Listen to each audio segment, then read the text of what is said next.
They basically give us an ideology. They're not like us. It's the biggest divisive song in history. The idea that other niggas ain't like your kind. They ain't like us. And then a year later, they're like, yo, why are there people not like us? Like, nigga, y'all been saying y'all don't, you know what I mean? Like, I've been telling you this. The idea, it's this is why I'm telling you, this is why even like, again, you know, not to get back into it, but like even my conversation with Dave Free, I was just like, there's like a lack of self-awareness here, right? Punch, who loves the idea of the song Not Like Us, a year later saying, wait, why is there an other side? Why is hip-hop so divided? Nigga, you literally champion Not Like Us.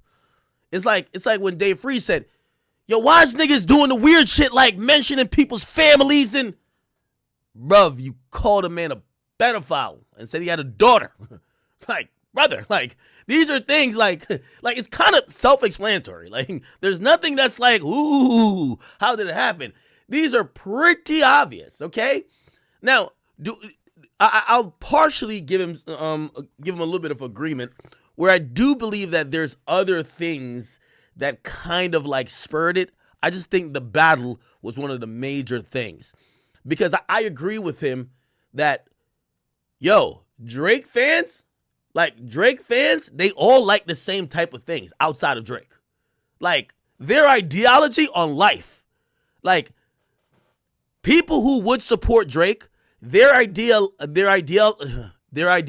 on life, the type of other rappers they like, the type of things they don't care about, and the type of things they do care about is kind of uniform. Like, they like all the same things. They like, and then the Kendrick fans, these are the woke motherfuckers, bro. Like they're super woke. So like every woke thing in history, that's them. What's that part of Not Like Us? What's that part go? Let me see. Not like. Like when I think about like Kendrick fans, I think about this part right here. Right here. Right here. Once upon a time, all of us was right here. Once upon a time, all of us was in chains. Homie still double down calling us some slaves. Atlanta was the Mecca building railroads and trains. Bear with me for a second. Let me put y'all on game. The sellers was using, like, what the fuck? We don't give a fuck about that. You know what I mean? But like the K-Bots, that's like their life. Like that's them. The settlers were using Tone 4 to make them richer. Fast forward 2024, you got the same agenda. You run to Atlanta to get a check balance. Let me break it for you. This is the real nigga challenge. Okay. So, yeah, no, I agree with that. But, you know, honestly, and I'll say this to Punch, this ain't going to change, right? The only time when hip-hop unites is when... First of all, hip-hop has always kind of been, it's just that these are huge artists. I mean, it was just as divisive right after Tupac and Biggie stuff, and people were thinking West and East. Now, granted, it's not West and East because, you know, Drake from Toronto, but it's definitely a division among just hip-hop and hip-hop ideology. The only time hip-hop is ever going to come back together is when hip-hop start having fun again. Like, and that's the thing. We got to wait some time. It's going to pass. But niggas is going to get back to let's have fun. And what happens is that everybody will want to have fun, right? Right now, both sides of this divide, there's like weirdos, right? Okay, let me just point out how you're like, okay, like everybody who likes Kendrick, according to them, everybody who likes Drake's a pedophile, right? So like for them, it's just like, yo, freaky ass. Like, it's, you just have to wait this out, bro. You wait this out. Eventually, people be tired of this bullshit. Just like right now, we hit the teetering point. Like, Not Like Us, it's finally going to decline, okay? Like, I think we saw the last run at Toronto, right? In Toronto. And I'm like, okay, good. You got that moment. You got every other fucking moment. You got the Super Bowl moment. You got the Grammy moment. You got every fucking moment you could get with the goddamn song. It's been over a year. Now let the song gracefully die. Okay? Now, it'll never die, so one of the biggest songs ever. But the sentiment, let it go. We got to let it go. And I think that's what people just have to do. We just have to wait. Just have to wait. Just got to wait, right? Now, here's a sad part of this divide, because when I hear people say that, and I hear Punch said this one thing. He said, what did he say?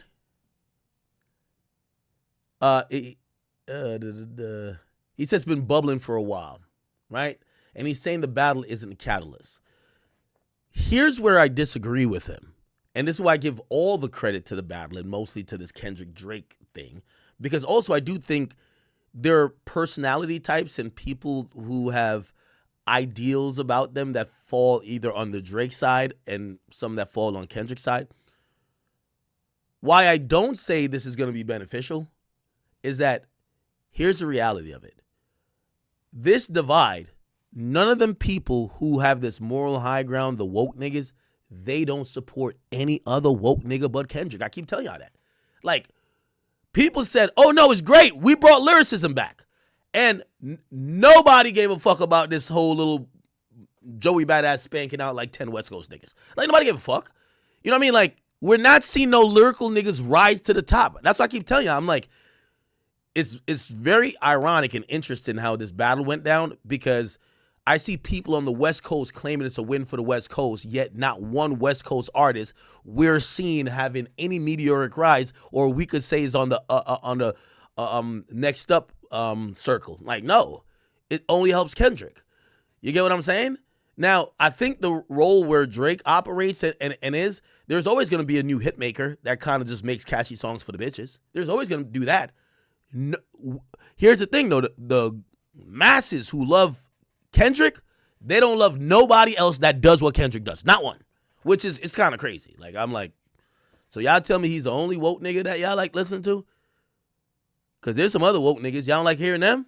They're like, nah, we're good. We only want one woke nigga. All right. That's why I call him hip-hop Jesus. Anyway. Yeah, but I thought this was kind of crazy and a little bit stupid by Punch. I'm like, huh? The fuck are you talking about? What is Punch talking about? Nigga, I wish these guys would just understand, you created this. You created this. Ain't nobody created this. You created this, nigga. You did this, all right? You, Kendrick, and Drake did this. Nobody else. Don't, the media ain't do it. The fans ain't do it. You did this, nigga. Like, just the same amount of millions and sold out tours, and you're doing stadiums and you're accepting that. Just accept what it comes with. That's what you got to do. Don't come online and be like, oh, I noticed there's a divide in hip hop. Really, nigga? You literally try to fuck up the relationship Drake had by claiming he's dick riding. Oh, you ran to Atlanta. You call Future when you need a hit from the club. You call Savage when you need to. You basically try to fuck up this guy's entire friendships. You basically try to isolate him, say he's not like us. You demonize collaborations. You basically saying him collaborating with other cities, which is what unity is corny colonization. Y'all call a nigga a colonizer. And as soon as y'all say it and niggas dance to it and crip walk to it for an entire year, y'all be like, why is there so much beef? Why is there so much? We need some unity up in this bitch. We do. But y'all niggas can't tell us that. Y'all niggas can't tell us that. You started it. No. Mm-mm. Nope. We don't want to hear about it. Sorry. Somebody said he might be trolling. He got to be trolling. He got to be trolling. Then he proceeds to basically block Drake off the goddamn Playboy Cardi album. Like, come on. Ain't no goddamn unity coming. And here's the thing too. This is another thing that I think they lack self-awareness. And this is what I said to Dave Free. And I've said it before, so I'll just repeat it. No, I said this was Anthony Saleh. I said, yo, when y'all are talking about all this, what y'all consider weird shit, right? People getting doxxed that aren't public figures, people stalking wives and families, completely get it. Those are weird things that fans are going to do. The remedy, though, is not tell fans to stop. The remedy is to lead by example. Y'all have to, if y'all don't like what's now happened, y'all all got all the money and all the clout and everything already. Y'all and Drake got to go sit up in a room, and it happened in dancehall, except people were getting stabbed. So the government got involved and said, yo, y'all two niggas who are beefing, y'all have divided the entire country. They got people claiming Gaza, people claiming Gully. Y'all are fighting all over the place. Y'all got to piece it up. So I don't want to hear nobody from TDE or OVO tell us that there is a lack of unity if y'all are not proposing y'all getting together with the nigga that y'all started this lack of unity with, and y'all basically showing people that y'all could be grown and get past shit. Honestly, like, at some point, if either of them have this thought, get together and squash it like men. Otherwise, enjoy what y'all have created. Y'all have turned hip-hop into a dysfunctional cesspool of soapbox meat riders who are fake woke, and then the other people who are just like Drake fans. Nah, and by the way, like, if we cut down the middle, I think the people who like the Futures of this world, like the Travises, I think they're going to be on Drake's side. And I think it's just fans that might like Future and like a Travis, but like they're like super woke, they're on Kendrick's side. But I'm telling you, the ideology just goes beyond just music. It's way further at this point. It's way further. I ain't gonna lie. All right. But anyway, Punch. I told y'all that the battle, which, let me tell you, I'm one of the biggest benefactors of the battle too. The battle fucked up hip hop, bro. It fucked it up. It fucks it up. Like, you get an artist like Doechii, she's not a horrible artist, but you're gonna have fans who don't like what maybe ideology or role or like kind of perspective that she kind of falls on, and she's definitely not on the Drake side. So they're just going to unwarrantedly hate it on her, right? And then you're going to have other people that might align with a more Drake-like image that's going to get unwarrantedly hated on them too. And yeah, it's both whack. So anyway.